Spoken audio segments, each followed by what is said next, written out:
Well, howdy diddly dandy there, chums, 'tis I, Captain of the Steves, and today, chums, for you guys in the viewerverse, I've got some news. Some good news and some bad news. So first up, it's mainly about this whole freaking dream aerial. So here we go, let's hit this up. So if you go into your menu, the crafting products menu, just check to see if you've got the dream aerial there. It might be that you've interacted with your frigates and just hammered through the buttons really quickly and not seen that you've got the blueprint. Some people are finding that they've got the blueprint but they've been looking in the wrong menu. Go into your crafted products, not your technology installation menu. So check that. Hopefully you're going to get it. Winner, winner, chicken dinner. But here we go, let's hit on up the news. So here we go, execute the mondo, chicka pow pow. Right, so over on my community tab, I have been doing a poll for those that are having problems with getting the dream aerial. So if you don't know what the dream aerial is, it's a bit of tech that's going to give you the ability to find your living frigates in space, and you get it from sending out frigate missions, and hopefully it's a random drop. Most people say they get it quite quickly, but here we go. This has got 357 votes.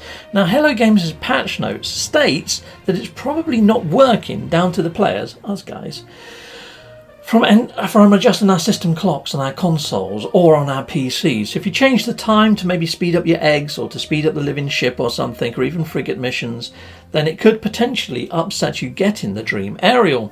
But as you can see there, over 50% of people state that they haven't. They swear blind they haven't changed their system clocks, that they're still not getting it. So I've done a separate poll. I put here, how quickly did you get it? Was it on your first mission, your third mission, or did it take a couple of days?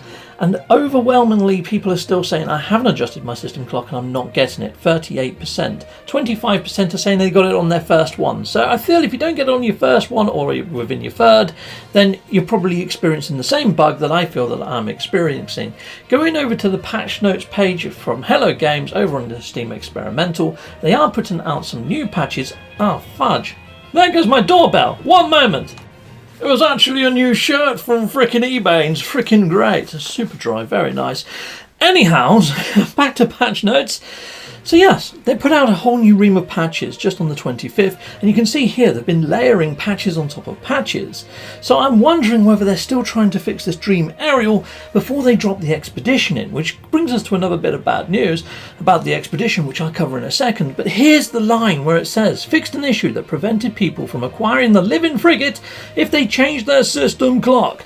Hence why I've done those polls, because I know I haven't changed my system clock, and I really don't think that's the problem. Fudging doorbell again! It was already another frickin' shirt, people. This is turning into an unboxing episode with Captain Steve. Heck yes it is. Brilliante! Anyhow, so back to No Man's Sky, and over on the Twitterverse you can see here the Bomber Boy and also Kurt has been sharing out some information about Expedition 8, the Polestar, and it looks like it's been delayed, been pushed back to the 24th of July, and we currently don't know the reason as to why. Now I'm speculating and guessing it's probably got something to do with the people that are having problems getting their living frigates because of that, that dream aerial that I've made such a fuss about. Then again, I've put those poll results in the Zendesk link. I sent it over to Hello Games. I've hit on up a few people and said, look, what's going on with this? I haven't had anything back as yet, but I've spotted another problem. So I did a video earlier today about farming. And actually about getting units, getting 1 billion units as quick as possible. One of the things I said is farming is not as lucrative anymore. You can see here I'm only getting 8 frost crystal per plant. And I wondered whether it might be just limited to the ones grown out in the wild. So I thought I'd try the ones in the biodome. I know that ones on my freighter are affected. So going into here, and I figured I'd pick one at a time and just have a look, see if I get 8. And yes, I'm only getting 8. It seems to be reduced by about 10% of what I'm used to. I'm used to seeing 80s and 90s. So anyways, why did I build this farm? Let's just skip back a little. So this is a living glass farm, and you need living glass to make your dream aerial. Now there's somebody else that's also built a frost crystal base in this system. Now what I'm hoping to do is get all the players that have got the blueprints to get these frigates to come to this planet and build similar bases to this. They've got frost crystal and got everything you need to make living glass farms. Make living glass farms all over this world, people in the viewerverse, especially if you've got the blueprints to actually craft out all these sort of, the aerials, the dream aerials. If you can make the dream aerials, Come here, put down a farm so you can keep making them and baking them and making a shed load. And then I'm going to have a hosted event here to give away these dream aerials from all the players that can to all the players that can't to help out the community. Because I don't think Hello Games is going to fix this anytime soon, because this is already over an experimental. And an experimental, they still can't get the dream aerial. I've been watching Beeble and Zane play and they both can't get the dream aerial. Okay, right, so now back to this problem of only getting 8 frost crystal. Now, when I put out my video on how to get a lot of units, a chap in the actual comments, Grey Wolf, he said, try changing your multi-tool. Some multi-tools, for whatever reason, give you more than other multi-tools. So this is my tool of murdercation. And look at that. I have now got myself 8 again. Okay, well that didn't work. Let's try a different multi-tool. Let's swap multi-tool.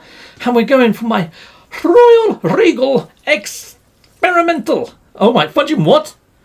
He's right. It's gone up to 81. I just got 81 using this. But my damage potential is 4,000. My tool of murdercation is higher than that. But the scanner range is terrible. So why did I get more on this one and not on the other one? Okay, let's try another multi-tool. Let's see if it starts to make more sense as we go through my multi-tools. So here we go. Let's pick up this one. So this is... Okay, that one's gone all the way up to 50. This is my one with the incinerator in. Okay, the damage potential isn't as high as that Regal one. And I've got all this tech in here. The bolt caster is what's pushed this one up. But now I've got the incinerator in there. So is it linked to damage potential? I'm not sure. Let's go through. Let's hit up... Oh, this one. I haven't done anything with this one. Let's go pick up something now. Let's see what we get here. Hold on, hold on, hold on. That's hit 50. And I've got Fudge all installed in there. And it's got even less damage potential. And even less scanner range. This isn't making much sense, is it, people? All right. Okay, fine. I've got one other multi-tool to test, and this one is a freaking C-class, and it's shite as pants. Okay, so here we go. Let's pick this one up then, and let's go try this. Let's pick up another one. Boom. And what have we got? That's just climbed all the way to freaking 50.